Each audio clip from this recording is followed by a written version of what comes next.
Vamos lá agora para a capítulo 2 aí, ou o ponto 2, que vai falar sobre a epístola aos Hebreus.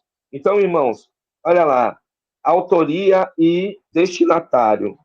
A autoria da carta aos Hebreus é um dos temas mais debatidos nos estudos do Novo Testamento. Embora tradicionalmente tenha sido atribuída a Paulo, eu tenho um ponto de vista a respeito dessa epístola aqui, irmãos, e eu não sei se algum outro estudioso, eu não procurei buscar a resposta para isso, mas eu cheguei a uma conclusão a respeito da defesa de que essa carta não é uma autoria de Paulo. Mas eu não quero aqui também ter essa ousadia, né? Até porque quem sou eu para chegar e bater de frente com os críticos, né? De dizer que há uma possibilidade desta carta ser escrita por Paulo. Mas eu vou pôr o meu pensamento a respeito deste tema propriamente dito. Vamos lá. Embora tradicionalmente tenha sido atribuída a Paulo, essa autoria não é confirmada dentro da própria carta, diferentemente das epístolas paulinas, que geralmente começam com uma saudação identificando o autor. Se nós formos olhar todas as epístolas paulinas, aqui eu já posso apresentar a epístola, a carta escrita a Romana, carta escrita à Igreja de Roma. Nós vamos ver aqui no capítulo de 1, no seu primeiro versículo, Paulo fazendo uma apresentação de si mesmo nesta carta. Embora a carta escrita para a Igreja de Roma, ela tenha um outro autor, e aqui é um amanuense, né, que era alguém que escrevia em nome de outra pessoa, né? Paulo é o autor, porque é ele quem dita e uma pessoa gabaritada, ela escreve, né? Mas olha só, Paulo citando aqui, Paulo ele fala: Paulo, servo de Jesus Cristo, chamado para apóstolo, separado para o evangelho de Deus. Então, todas as epístolas de Paulo sempre vai começar com uma identificação da pessoa de Paulo. Olha lá, 1 Coríntios, capítulo 1, versículo 1. Paulo, chamado apóstolo de Jesus Cristo pela vontade de Deus, e ao irmão Sóstenes. E se nós fôssemos pegar todas as epístolas, veríamos que Paulo sempre começa com uma citação de sua própria pessoa. Então, aqui nós podemos identificar as cartas de Paulo pelo próprio título do autor. Então, Paulo, sempre que faz uma apresentação das suas cartas, ele tem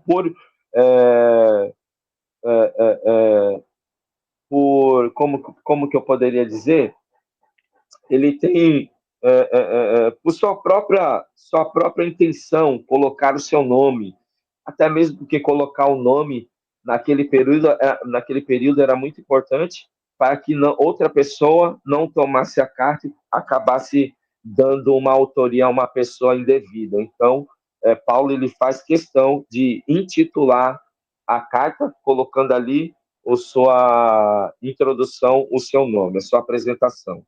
Então, aqui nós vemos que Paulo ele faz a apresentação em toda a sua casa, diferente da Epístola aos Hebreus. E aqui eu quero fazer uma defesa.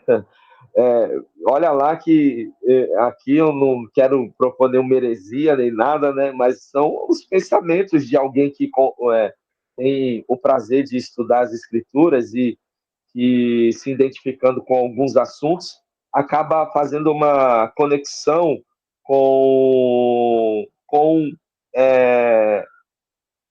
algo particular. E aí, fazendo uma, um questionamento acerca das epístolas paulinas com a epístola aos Hebreus, eu cheguei a uma conclusão, que nós vamos ver que justamente por essa questão de Paulo da introdução em suas cartas, citando a si mesmo como alguém que está dirigindo as cartas para uma devida pessoa, uma igreja, nós vemos também que Paulo ele vai tratar de assuntos específicos em suas cartas. Nós vamos ver que em 2 Coríntios, capítulo de número 3, Paulo ele vai fazer uma defesa em respeito à lei de Moisés e à lei de Cristo, mostrando a superioridade dos escritos ou daquilo que Cristo propõe no seu evangelho.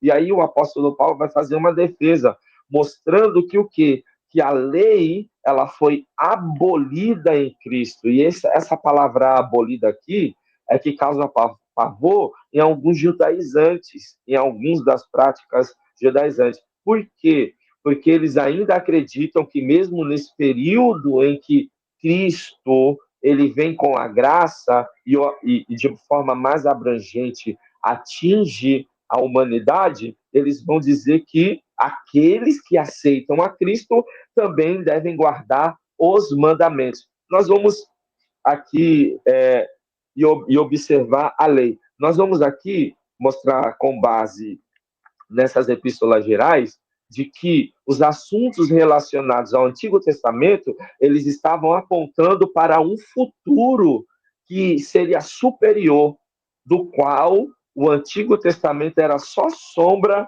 como diz o escritor aos Hebreus, dos bens futuros. Então, eu creio que o apóstolo Paulo não pode ter escrito esta carta ou essa epístola porque ele já havia tratado isso em suas epístolas, em suas cartas, como na carta de Gálatas. Agora pense comigo. Quando ele vai escrever para a igreja de Corinto, ele escreve a primeira epístola e a segunda epístola. Quando ele vai escrever aos irmãos de Tessalônica, ele escreve primeira Tessalônica e segunda Tessalônica, primeira e segunda Tessalonicenses. Quando ele escreve a Timóteo, ele escreve primeira e segunda Timóteo. Veja que interessante. Se Paulo fosse escrever alguma outra carta não para resolver algo que ele não resolveu no passado, eu creio que a epístola aos Hebreus não seria aos Hebreus, mas seria segunda carta aos Gálatas. Veja, raciocine comigo. Se essa ideia aqui ela não é válida, então eu deixo isso daí. Se algum estudioso ou algum crítico textual puder fazer uma contraposição ao que eu estou dizendo, eu deixo aberto, até porque eu não sou nenhum doutor e ninguém especializado nisso, eu só sou um estudante bíblico que gosta de examinar as escrituras, tá bom? Demandamos um pouquinho de tempo aqui, porque realmente é um assunto muito intrigante, né? E aí vocês podem fazer suas anotações. Esse slide que está sendo passado aqui são os slides com as minhas anotações no futuro, né? No futuro bem próximo aí, terminando todo esse nosso diálogo, essa nossa apresentação das cartas gerais, nós podemos dividir esses assuntos com os irmãos, e aí os irmãos até mesmo estão fazendo suas próprias anotações em cima das minhas anotações, tá bom? Vamos continuar. Olha lá. Além de Paulo, outras sugestões para o autor incluem Apolo, que ele aparece lá em Atos, capítulo de número 19,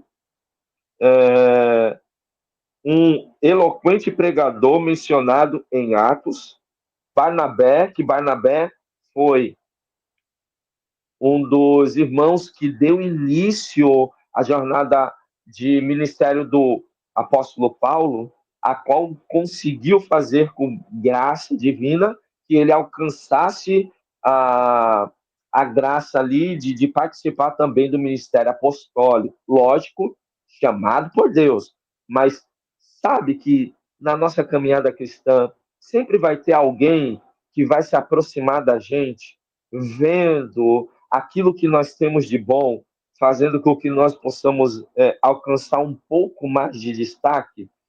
E lembre-se que os destaques, ou essa elevação, não é para que nós sejamos superiores aos nossos irmãos, ou para que nós possamos ter um lugar de privilégio, como muitos pastores nos dias atuais, ou como muitos cristãos que conseguem angariar uma posição um pouco maior do que os demais e acabam por soberba, no que diz o apóstolo Paulo, ensoberbecendo-se, caem no laço de Satanás. Então, nós não temos essa pretensão. Todas as vezes que fomos levantados por Deus, que fique conosco aquilo que disse João Batista, no capítulo de número 3, se eu não me engano, de João, capítulo 3, eu acho que é o versículo de número 31.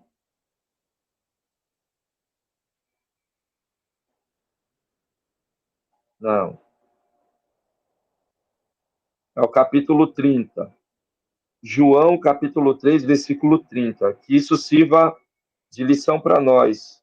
João foi o precursor de Cristo, ele que apresentou Jesus como aquele que viria. E olha só o que ele vai dizer. João o Batista, João capítulo 3, versículo 30. Ele diz assim: é necessário que ele cresça e que eu diminua. Então, toda vez que você conseguir um lugar de destaque, lembra-se desse versículo. É necessário que Jesus cresça e que nós diminuamos, porque a ele a honra e a glória. Amém? Então, Barnabé, essa pessoa aqui, mostra Paulo ao colégio apostólico. Então, ele é uma dessas pessoas citadas como propriamente o autor da Epístola aos Hebreus. E aí temos também aqui, né, Clemente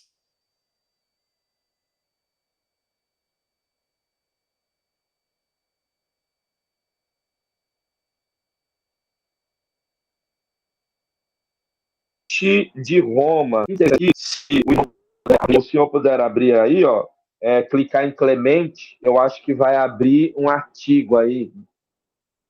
Vê se abre. Esse roxinho. E abriu, né? Isso.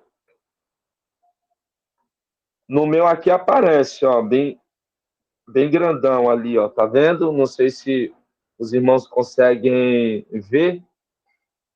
Eu acho que não vai conseguir abrir tudo aí.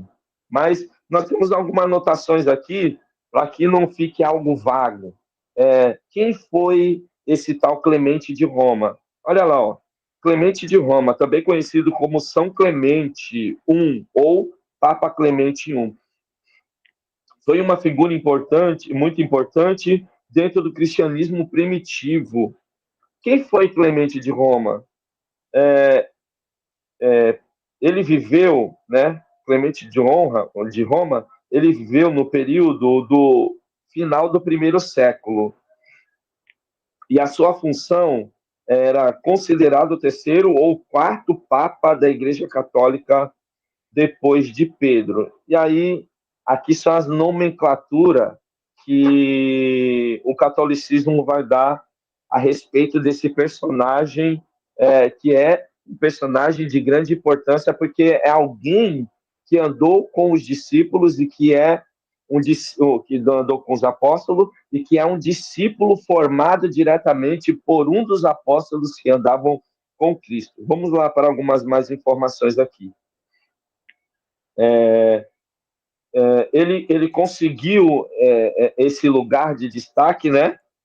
Por volta do ano de 88 a 87 depois de Cristo, segundo a tradição. Então, segundo a tradição, ele conseguiu esse posto pela Igreja Católica, citado como Papa, né? Ou como um discípulo dos apóstolos, por volta de 88 a 97 depois de Cristo. A origem. Acredita-se que tenha sido um cristão romano, possivelmente de origem nobre, ou seja, ele era alguém que já tinha em sua vida social um certo destaque, né? E discípulo direto dos apóstolos Pedro e Paulo. É por isso que vão dar o título dele de papado, né? De terceiro ou quarto papa. Contribuições e escritos. O que ele contribuiu? Clemente é lembrado especialmente por uma carta chamada a primeira carta de Clemente aos Coríntios. Isso aqui um apanhado histórico, tá bom, irmão? A Bíblia não diz nada sobre isto, mas acerca da história, nós fazemos essa citação para que enriqueça o conhecimento acerca dos personagens que andaram com os apóstolos e que possivelmente tiveram uma participação aí no ministério apostólico. Escrito por volta de 95 depois de Cristo, é um dos mais antigos documentos cristãos fora do Novo Testamento. Então veja que não tem uma autoria canônica, é só uma autoria histórica, tá bom? Endereçada à igreja de Corinto, que enfrentava divisões internas. O tema central é a unidade e a obediência às autoridades da igreja. Mostra uma igreja já organizada, hierárquica, com bispos e diáconos. Respeitada, foi tão respeitada nos primeiros séculos que algumas comunidades liam a carta nas celebrações junto com as escrituras. Ele foi um mártir e ele deixou um legado. Segundo a tradição, Clemente foi martirizado durante o reinado do imperador Trajano, que viveu durante 98 a 117 depois de Cristo.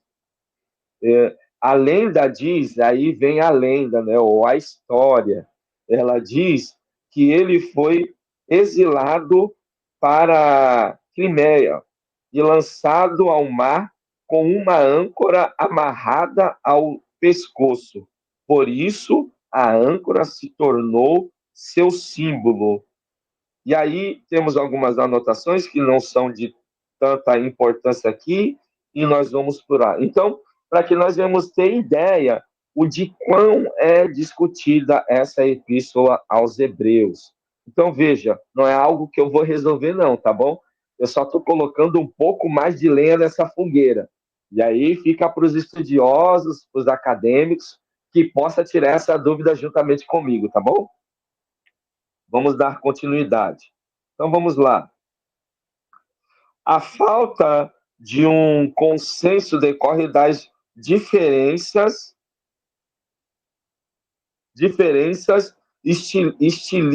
estilísticas entre Hebreus e as cartas paulinas, além do foco distinto no sacerdócio de Cristo, um tema pouco explorado nas demais cartas atribuídas a Paulo. Então, a carta ou a epístola escrita aos Hebreus, ela tem como seu principal fundamento mostrar a supremacia de Cristo e que Cristo é superior não só a Moisés, não só a lei, mas como a todos os objetos e figuras e personagens do Antigo Testamento. O público-alvo, agora olha aí, ó, o público-alvo da epístola eram judeus cristãos que enfrentavam perseguição e estavam tentados a retornar às práticas do judaísmo, possivelmente devido à pressão social, política e religiosa. O autor busca demonstrar que Cristo é o cumprimento das promessas do Antigo Testamento e que a nova aliança estabelecida por ele, por Cristo, é superior à antiga. Isso reforça a necessidade de perseverança na fé cristã, mesmo diante das adversidades. E aí, nós temos algumas passagens bíblicas aqui, ó, que está aqui, olha, em Hebreus, capítulo de número 7, versículo de número 18 e 19, que diz assim, ó, porque o precedente mandamento é abrogado por causa da sua fraqueza e inutilidade, pois a lei nenhuma coisa aperfeiçoou, e desta sorte é introduzido uma melhor esperança pela qual chegamos a Deus. Então, o escritor aos Hebreus ele está dizendo aqui que aquilo que era impossível do Antigo Testamento mostrar com exatidão, o Jesus mostrou em si mesmo com muito mais clareza. Vamos ver lá, continuar nas passagens bíblicas aos Hebreus. Hebreus, capítulo de número 9, versículo de número 8 e 9, que diz assim: dando nisso a entender o Espírito Santo que ainda o caminho do santuário não estava descoberto, enquanto se conservava em pé o primeiro tabernáculo, que é uma analogia para o tempo presente. Interessante aqui, a gente abre um parênteses aqui, lembra do que diz Ageu, que a glória dessa última casa será maior do que a primeira? E aí nós podemos fazer um link do que Jesus diz em Mateus capítulo de número 24, versículo 1, acerca do templo, que ele disse que derrubaria aquele templo e em 3 dias ele reconstruiria. E aí os escritores do Evangelho vão explicar que ele não estava dizendo acerca do templo feito de pedra, mas ele estava falando acerca do templo do seu corpo. Veja só o link do escritor aos Hebreus. Ele está fazendo o link dessa citação de Ageu, capítulo 2, versículo 9 e 10, acerca de Cristo. Cristo é a última casa e é muito mais gloriosa do que a primeira, porque a primeira foi construída por mãos humanas, mas a segunda e última casa foi feita por mãos eternas. Amém? Continuando aqui. Em que se oferecem dons e sacrifícios que, quanto à consciência, não podem aperfeiçoar aquele que fez, que faz o serviço. Ou seja, os sacerdotes, eles tinham que sacrificar pelos judeus e por si mesmo. Por quê? Porque eles não tinham, eles não conseguiam oferecer por meio daquele sacrifício o sacrifício perfeito. Porque anualmente, diariamente, eles tinham que fazer novos sacrifícios. Logo, esses sacrifícios não aperfeiçoavam ninguém. Mas agora nós vamos ver aqui, ó. Vamos lá? Hebreus, no mesmo capítulo 9, versículo 11. E aí depois nós vamos para o 10, versículo 1. Mas vindo Cristo, o sumo sacerdote dos bens futuros, por um maior e mais perfeito tabernáculo, não feito por mãos, isto é, não desta criação, ou mãos humanas, né?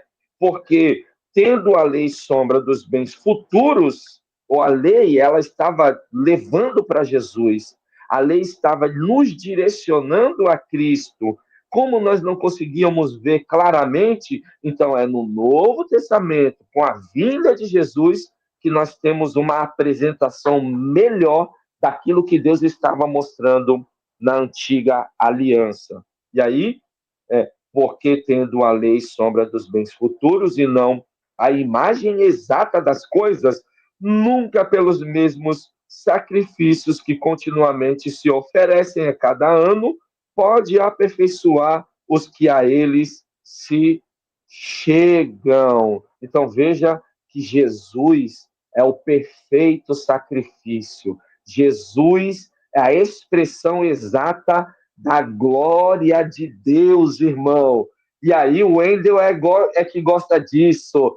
Já era para você estar levantando a mão e dando glória a Deus. Meu Glorifique a Deus! Deus. Já era para. Então, glorifique a Deus, porque Jesus que nos mostrou o perfeito caminho. Lembra do que ele disse lá em João capítulo 14, versículo de número 6? Eu sou o caminho, a verdade e a vida, e ninguém vem ao Pai senão por mim. Então, Jesus é a porta das ovelhas. Jesus é a expressão exata do tabernáculo, aonde havia o compartimento dos gentios. Então todos podiam entrar por essa primeira porta. A segunda porta, quem podia entrar era só os que oficializavam no tabernáculo. E aí, da segunda porta em diante, só os sacerdotes, só os levitas. Era restrito. Os gentios, ou até mesmo os judeus que não faziam parte da tribo de Levi, não podiam entrar na sala da arca.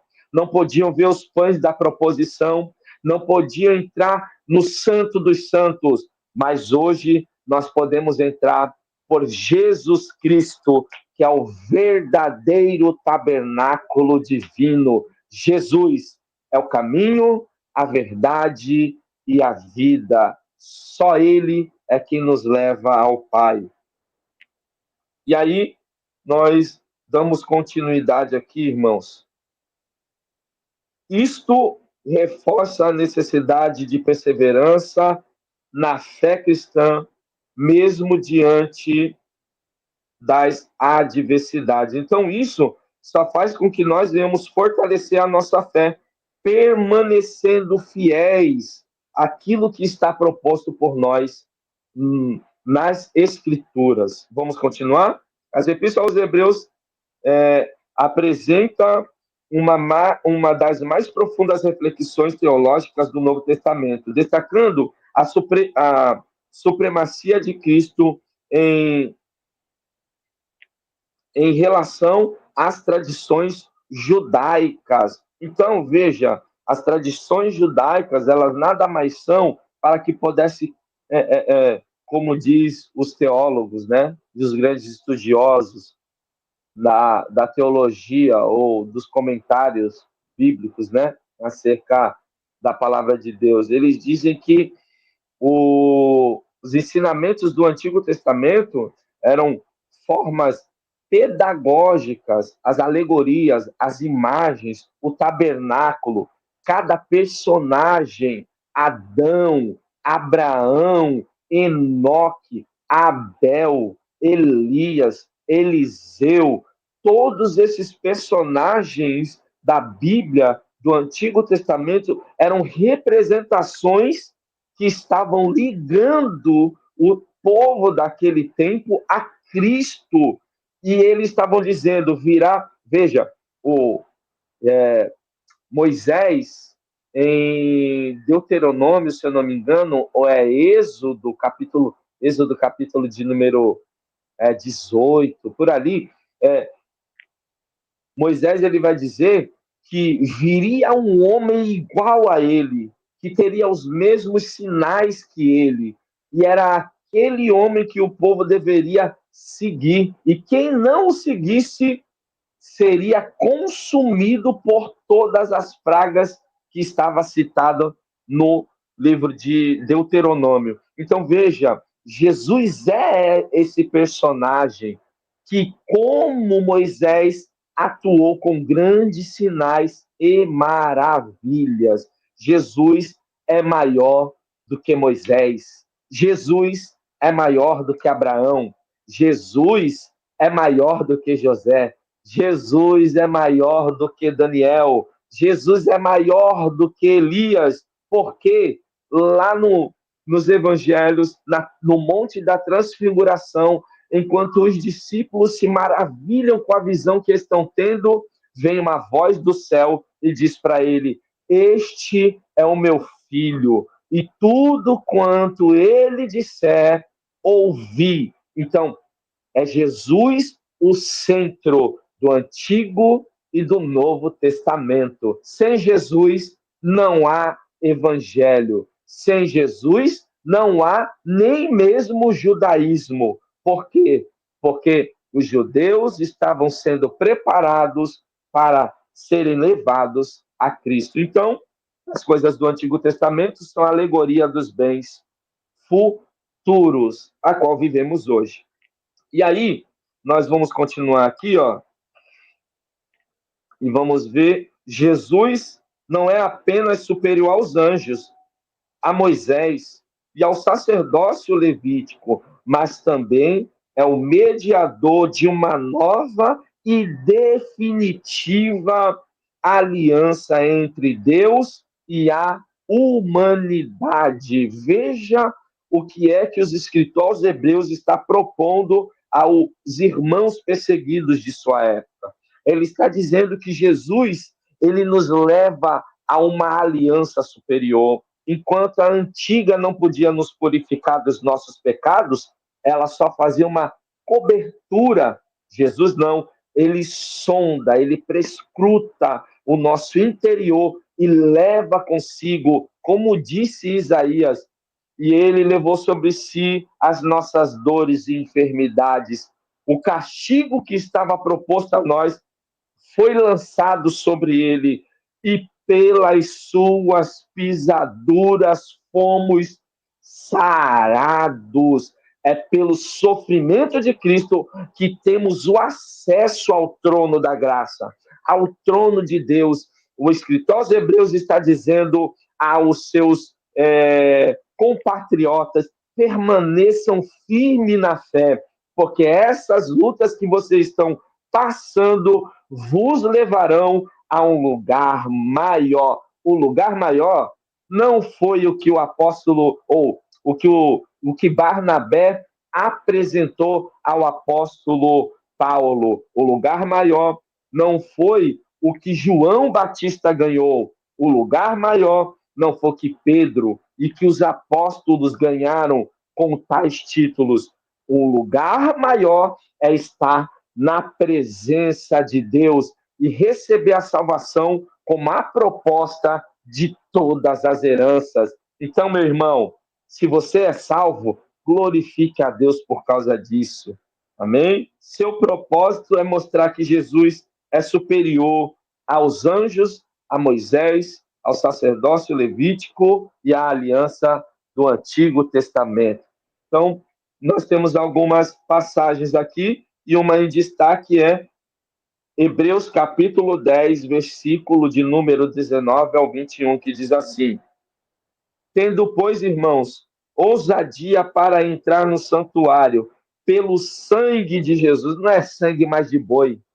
Não, você que perde seu tempo sacrificando animais para ter purificação da sua vida, não se dedique a isso. Isso é coisa passada. Nós hoje somos purificados pelo sangue do Cordeiro. Ele estava no período de João.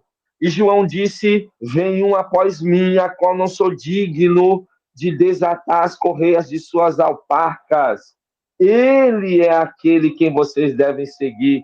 E quando João o vê por detrás do povo para ser batizado, João diz, e ele olha e diz: eis o Cordeiro de Deus que tira o pecado do mundo. Jesus é o Cordeiro. Se enganou você. Você se enganou completamente.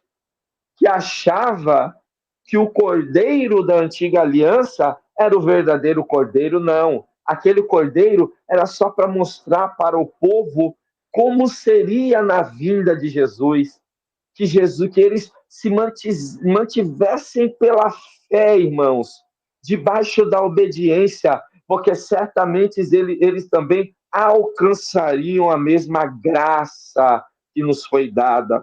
E aí, continuando, entrar no santuário, pelo sangue de Jesus, pelo novo e vivo caminho que ele nos consagrou, pelo véu, pois o véu foi rasgado, isto é, pela sua carne,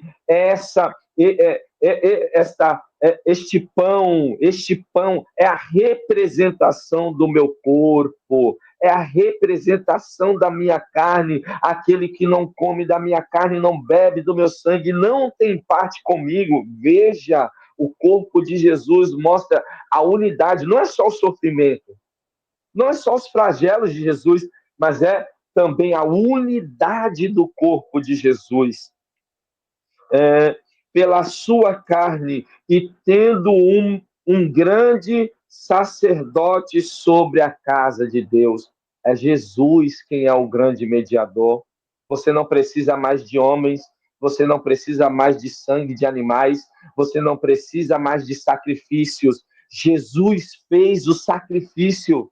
Com isso também, eu não quero te dizer que a graça é barata. Ela tem um preço, e esse preço é o sangue de Cristo. Vamos correr lá, que nós ainda temos coisa. O autor, cuja identidade permanece incerta, que aí eu deixei isso para os teólogos resolver, né? E que não foi o apóstolo Paulo que escreveu essa epístola, né? Escreve para um público de cristãos judeus enfrentavam perseguição e a tentação de retornar ao antigo sistema religioso. Ele enfatiza que o sacrifício de Cristo é suficiente, e nós já lemos isso daí, né? Dentro das passagens do escrito aos Hebreus.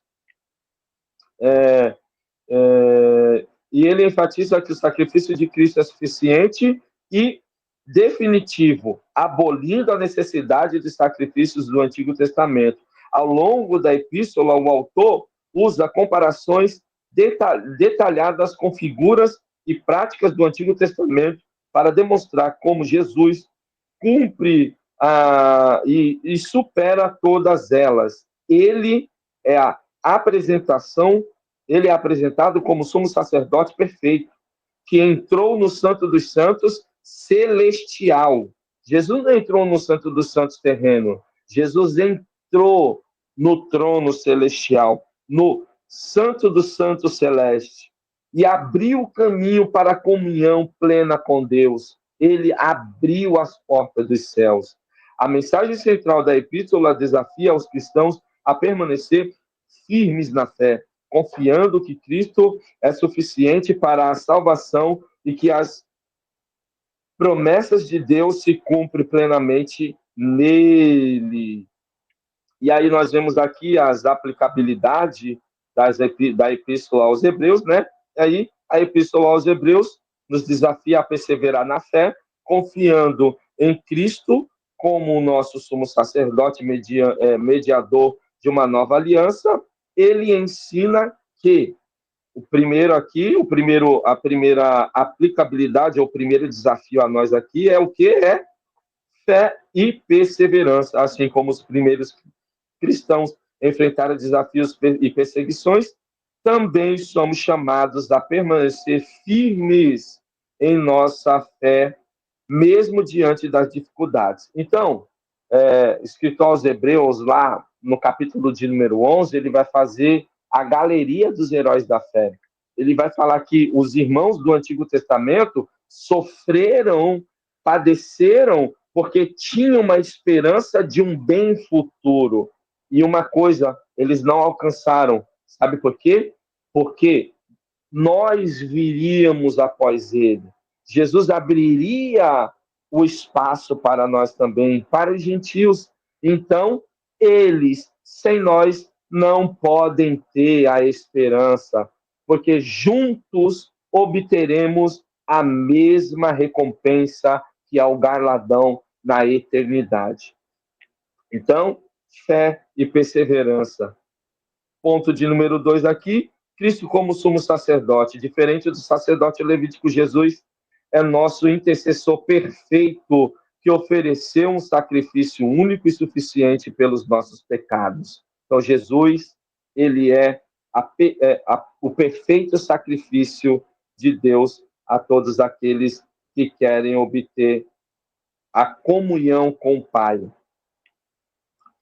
3, superioridade de uma nova aliança. Hebreus mostra que a antiga aliança, baseada na lei, foi cumprida e superada pela nova aliança em Cristo, onde temos essa acesso direto a Deus. Então Jesus disse, Teltelestai, está consumado. Jesus consumou. Ele disse, eu não vim para abrogar a lei, eu vim para cumpri-la. E Jesus cumpriu na sua exatidão. Por isso ele disse, Pai, a ti entrego o meu espírito, porque ele consumou. A dívida que estava nos proposta foi lançada sobre ele, e aí obtivemos o cancelamento da nossa dívida com Deus. Jesus pagou a tua dívida. Jesus pagou por você o preço que você deveria pagar. E aí vamos lá para o ponto de número 4, vida de santidade. Embora nós vemos tudo isso a respeito da carta aos Hebreus, da Epístola aos Hebreus, nós devemos lembrar que ela exorta a santidade. Hebreus capítulo de número 12 vai falar deixando todo o embaraço, né, que nos cerca, que nos envolve, sigamos para o alvo, para a recompensa que nos está proposta. Então, irmão, você que ainda está embaraçado com as coisas desse mundo e não se libertou, é necessário santidade para se chegar ao definitivo, a definitiva recompensa daquilo que nós corremos. Então, tenha sua fé firmada em Cristo e ande em santidade. A Epístola nos convida a buscar santidade e comunhão com Deus, vivendo de maneira coerente com a fé. Então, nós conseguimos aqui concluir a Epístola aos Hebreus. Amém? Então, a Epístola aos Hebreus, ela tem por objetivo nos mostrar que Jesus é superior não somente aos personagens do Antigo Testamento, mas também aos anjos e também a antiga aliança, né? Mostrando-nos um novo e vivo caminho. Então, a epístola, ou a carta escrita aos Hebreus, ela tem o intuito de fortificar os irmãos na fé e dar a eles razão pelo qual eles possam permanecer fiéis até o fim. Amém?